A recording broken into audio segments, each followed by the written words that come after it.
infrastructure to schools.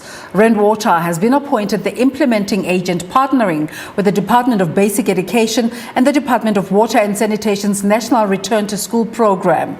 We're joined now via Zoom by the Randwater CEO Sipho Mosai. A very good morning to you, Mr. Mosai. Thanks for making the time to talk to us this morning. Good morning. Thank you for having us. Terms of your role as the national implementing agent, what does it entail? Our role actually is multifold. We've been requested by the Department of Basic Education to provide schools with tanks and then also fill those tanks with water. DBE, Department of Basic Education, in other schools, they already had existing tanks. So what we had to do is also fill those tanks with water.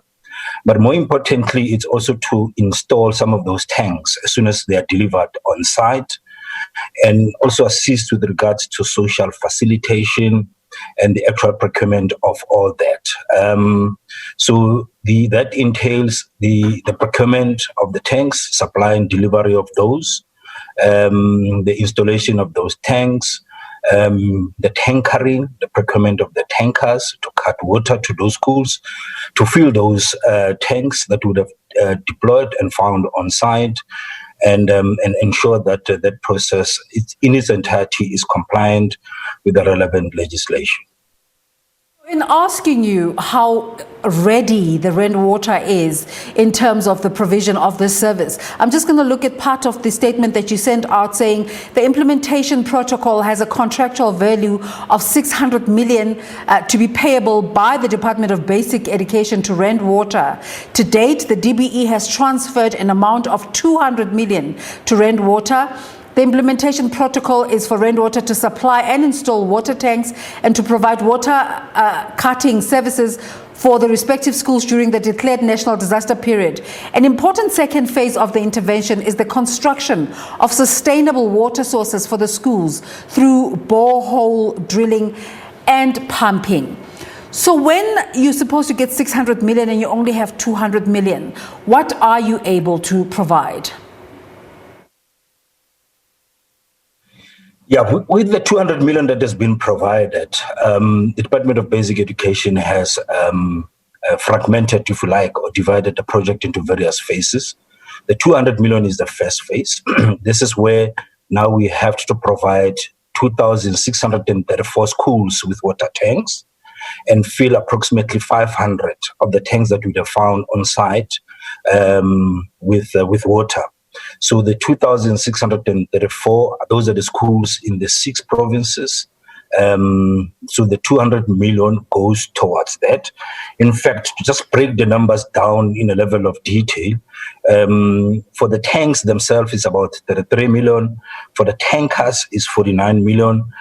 For the construction of the stands and the reticulation of water into the schools, we are not only going to be supplying the tanks, we are going to construct them, mount them on proper stands, but beyond that have about 10 taps for 10,000 liters for the schools, for the kids to actually get water from, for the purposes of washing their hands and even drinking. So the construction of stands goes towards that. There's also additional transportation that is going to be required to move those tanks around. That budget is about 8 million. But of course, we need to deal with issues of social facilitation. So this is a team that goes ahead, prepare the ground, consult with the communities to ensure that by the time that we arrive with our tanks and the tankers, there is a perfect understanding between what we want to do and the service that we're providing, not only to schools, but in those communities. So we also have broken down procurement in those phases. The first part will be the tanks, the second part, the tankers, the construction, the social facilitation, and the transportation. One of the reasons that we wanted to do that, although procurement is centrally located, is that we wanted to ensure local empowerment.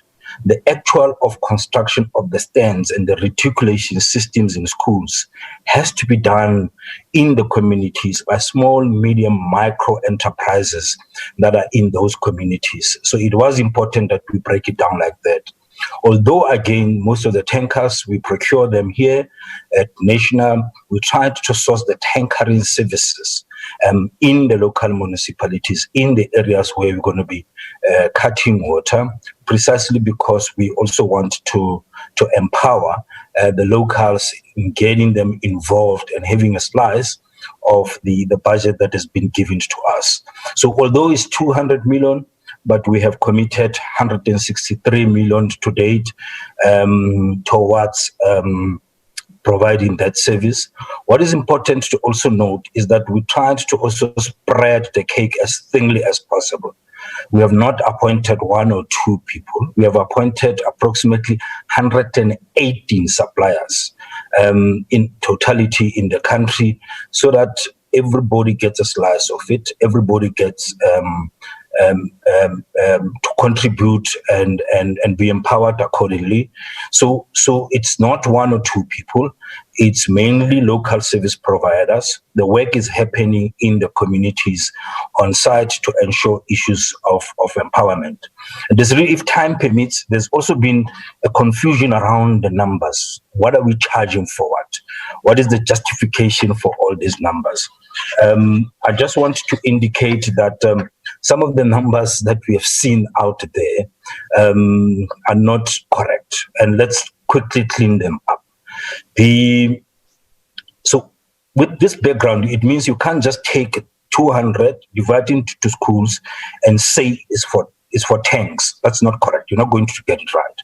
For the tanks, we've got two types: the 5,000 liter and the 10,000 liter tanks. The 5,000 liter tanks, our aspiration price is 4,500. The 10,000 tanks, our aspiration price is 9,000.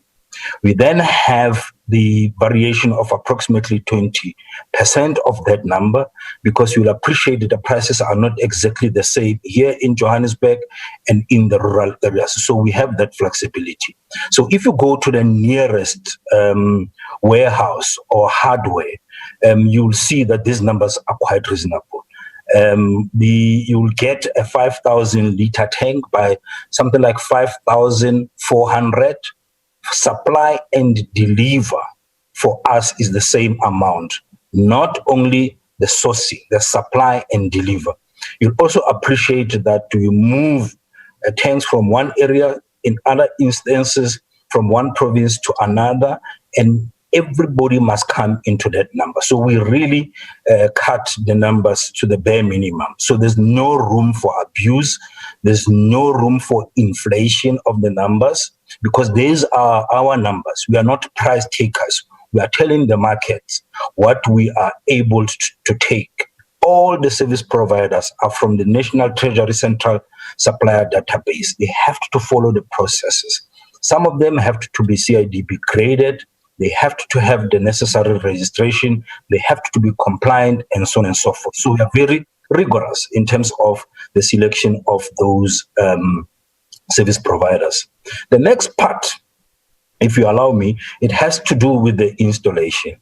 In those installation, we're talking an amount of 28,000 for 10,000 liter tanks, an amount of 20,000 for 5 liter tanks. You'll understand the differentiation.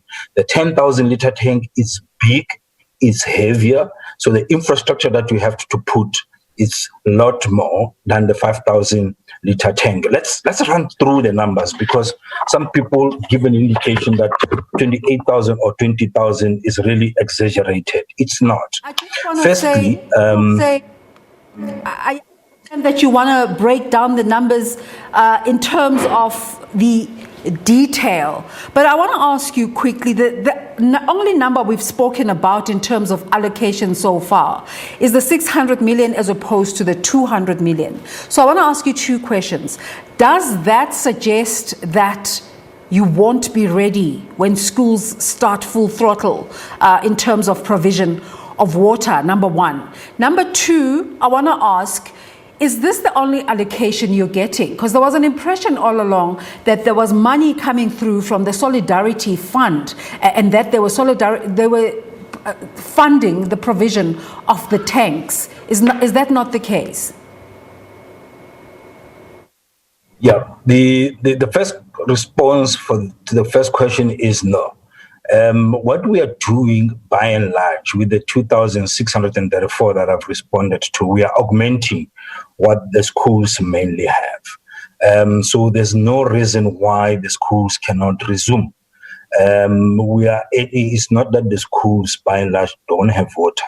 We are increasing the capacity. And in fact, with the phase one, we are running ahead of the grades so that when the Department of Basic Education open for the remainder of the grades, there's additional water into the schools. So you don't need all of the 600 million to get the schools ready. The 200 million is sufficient for now to get the next grades going.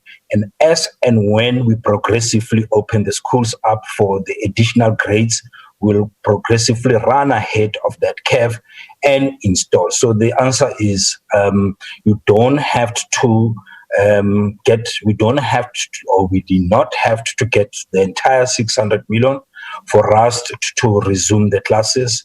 We won't be affected. The schools can continuously reopen. There's plenty of water that we have already sent to those schools, and the Department of Education can do that. Funding, we get funding from the department. I'm imagining that the funding comes from National Treasury. We don't get any allocation directly from anybody outside that space. The 200 million for the schools that you're talking about comes solely from the Department of Basic Education, of course, with the allocation from National Treasury. Maybe beyond that, they also mix it up with the funding from the Solidarity Fund. But for now, the 200 million comes from the Department of Basic Education. And in terms of the Solidarity Fund, what's happening there? What's your interaction with them? No, we don't have any interaction with them. I don't think we're also best positioned to respond to that. It happens at national level, and then we get allocation from the Department of Basic Education. So from where we're sitting, we don't have a direct interface with that fund itself. And part of the concern with the misinformation is the general conversation of corruption in the country. As soon as a stimulus package was announced by the president, there were concerns whether money would end up where it's meant to. How transparent is your process? Our process is quite transparent. I think as I was going through the numbers, I wanted to make that transparent. What we have already done with our media release is to share these numbers, and then we'll continue to do so. The numbers that I wanted to rattle, what we will do, we'll go into all the levels of details to explain these numbers, to also articulate the process. I think following what the Honorable President has also said, we've been also in contact with the AGSA, the Auditor General, to request them to come on board right up front, to walk this journey with us, so that if there's any step that we are missing, is corrected immediately, so that we don't wait until the tail end, and then because of a step that would have been missed, everything becomes irregular expenditure.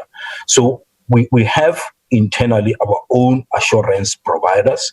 We have our own compliance department. We have internal audit as the first line of defense. As the second line of defense, we have our own audit committee that overlooks at everything that we do and ensure that we do that. And externally, we also have the department's internal audit coming to us. And as I indicate, proactively we're involving the Auditor General of South Africa to make sure that all the processes are followed to the T. As you would understand, during this time, we have seen a lot of practice notes that are coming from the National Treasury that we need to comply with.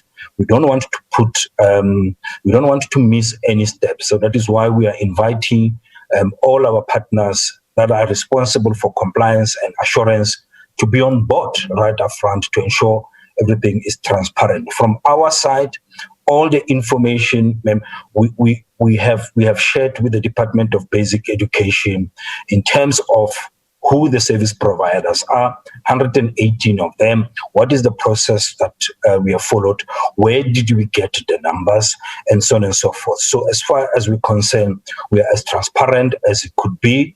And then if there's anything that anybody wants to ask and get clarity on, we are available on social media, we are available in our website. We are happy to answer any question to that effect. And of course, if any of our service providers is not doing what they're meant to do, we welcome any report through our 0800 200 number to tell us exactly what is happening on the ground. As I indicated, these service providers are from the communities, are from our own communities.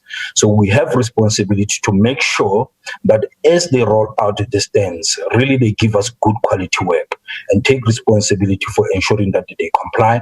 For us, we'll respond immediately if there's anything in relation to malfeasance or any process that is not followed to the T. As you're saying that you're trying to secure local service providers, especially in relation to empowerment, which is a national narrative, isn't this problematic in terms of the urgency, in terms of responses to COVID-19 and in areas where you're not able to source the skills? Yeah, it is not problematic, it's challenging, I must say. There are areas where if after we've gone through everything that we need to go through within a very short space of time, we are able to demonstrate to the community, we are able to demonstrate to the actual province that we need to mobilize the resources externally. So we're doing it as fast as we can to a point of reasonability and ensure right upfront that everybody is compliant. So it is a challenge. That is why we have a social facilitation team that runs ahead of us and make sure that we have the right people with the right skills to do the right thing. You have to be compliant. We don't take anybody for the sake of local empowerment. You have to have the necessary skills. You have to be a properly registered company. You have to be a contractor. You have to have the necessary experience. Because what we're going to do, we are taking these tanks in schools, their children. We are going to mount them on a platform. It has to be compliant. So it is important for us to find the balance between compliance and getting the project to be delivered on brief, on budget, and on time, and social issues in terms of local empowerment. So we're trying to bring them quickly as much as possible, but in areas where we're not getting successful with local empowerment, we do get out of those areas. And we have also worked with the National Defence Force to assist us to get into the areas where we feel that they are problematic, where we feel that the local business fora are unreasonable and are stopping us to get into those areas. We do request them to assist with us. So it is challenging. It's a fine balance between local empowerment and getting the job done ASAP. Mr. Mosai, just in terms of collaboration and stakeholder management, you are going into provinces where there are already water boards in those provinces and in some instances taking over what they're supposed to be doing. How are you straddling those areas, those conversations? No, fortunately, we are not taking over from them. And I'm glad you are mentioning collaboration. This process and this project, we are rolling them out in collaboration with, as you rightfully say, our sister water boards. For example, when it comes to the installation of tanks on site, they are providing supervision. They are assisting us in that. We have what we call assignment agreements. We work through them. We don't take over them. So it's partnership. When you come to our National Command Center, you'll find a combination not only of ourselves and our sister water boards. You find that there's Department of Water and Sanitation at national and local as part of not local but provincial as part of the collaboration. In the Department of Basic Education, we also have all the layers from the head office all the way through the circuits to the nearest point. They come to the command center. We also work with our municipalities. We work with Salga. So it is a collaboration. It's not a rainwater pay. It is a government-driven project that is centralized here in the command center, but we participate. We make sure that our colleagues in the provinces, in the district, in the municipalities are part of our command center. We just don't go through particularly with the Department of Water and Sanitation project, through straight to the communities. We go through the provincial jogs, district jogs, local jogs. So it's a bottom-up, top-down kind of an approach. So the collaboration, and this is, if you like, a new way of doing things as government that assist us to pull all the resources together in one room to ensure speed in terms of the delivery. And going forward, we will look at how best we can deliver the services other than the old way of doing things where we have been demarcated. This one is a Water Services Authority. This one is a water board. The department is there. This department is there. We have come together now, thanks to COVID-19, that we have found a new way of doing things. We have broken walls between all the levels of government, state-owned enterprises, the actual government, to find a way of making sure that we have all the skills, the expertise in one room to ensure the speed of delivery. That is why we have done so much in a short space of time. Not only rolled the tanks to the schools, but also rolled a lot of storage tanks in the communities that we serve in local municipalities because we have been collaborating. So we need to also indicate that we are where we are because of the partnerships, because of the collaborations, not only with our sister water boards, but other government institutions, not only in the water space, but external as well. To end our conversation, you're talking about pooling of resources, and in some instances, resources that are non-existent. Pre-COVID-19, the water industry in South Africa has had massive issues such as dealing with drought in some areas of the country and dealing with massive corruption. Just yesterday, the Department of Human Settlements, Water and Sanitation announced that it had laid criminal charges against the former CEO of the Lepelle and Amatola water boards. How are you braving these challenges and making sure that you still provide water in spite of these challenges of you might have the tanks and the tankering there, but you might not have water? Yeah, I think, yes. I mean, if you look at the areas of, for example, Limpopo and the Eastern Cape, starting with Limpopo, I think if you look at the challenges in rolling the tanks to the schools, it's precisely because Limpopo is relatively drier than the rest of many parts of the land. And therefore, it becomes very difficult to even cut water, in other words, to move water from those villages, because you have to travel from far to get good quality water and take it to those areas. So what we are seeing, and this talks to the collaboration, with these interventions, we are augmenting some of the interventions that are effected by the water boards. Amatola is assisting in the Eastern Cape with our provincial office there. We are augmenting that. Lepelle in the Limpopo, they are assisting with the drought relief, the various projects with our provincial office. We are augmenting that. So the collaboration, it really comes in that to say, how do we augment what our colleagues are also doing? And also, you're correct. This has enabled us to see where we have plenty of strength with regards to the skills and where we have shortages. We'll go into a province, we'll realize that in this municipality, they have this challenge. But if you look at this water board, they've got resources. Then the partnership comes in. So this has enabled us to also look at areas of challenges and find expertise, move them around to an extent possible to augment those challenges. With regards to corruption, I think we have seen that the minister has taken a leadership with regards to this matter and continuously updates accommodate us. We know that we have even appointed Advocate Tau to assist the minister in this regard.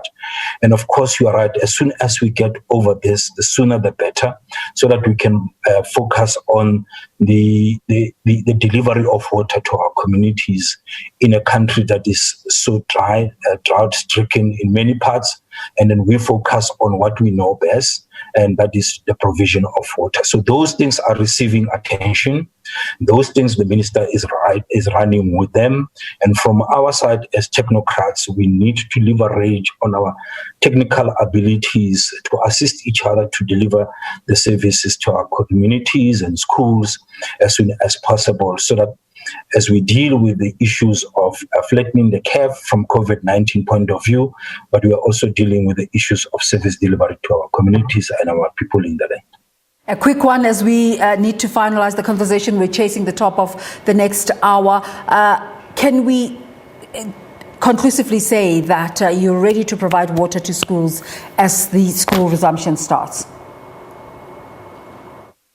Yes, we have actually. I think if you take some of the provinces that we have covered, about half of them already are covered with these additional resources. Free State is done, Mpumalanga is done, Northwest is done, Eastern Cape is almost done. We just left with Limpopo, and our biggest challenge will be KZN because of the vastness and the backlogs in there. But yes, we want to give you assurance that from water point of view, in terms of the scope that has been given to us, there will not be any need not to resume schools. It's all systems go, and the Department of Basic Education progressively can open the schools because we have effected plenty of augmentation in schools. Again, let's thank you for your time. Sipho Mosai is the Chief Executive Officer of Randwater. Let's take a break.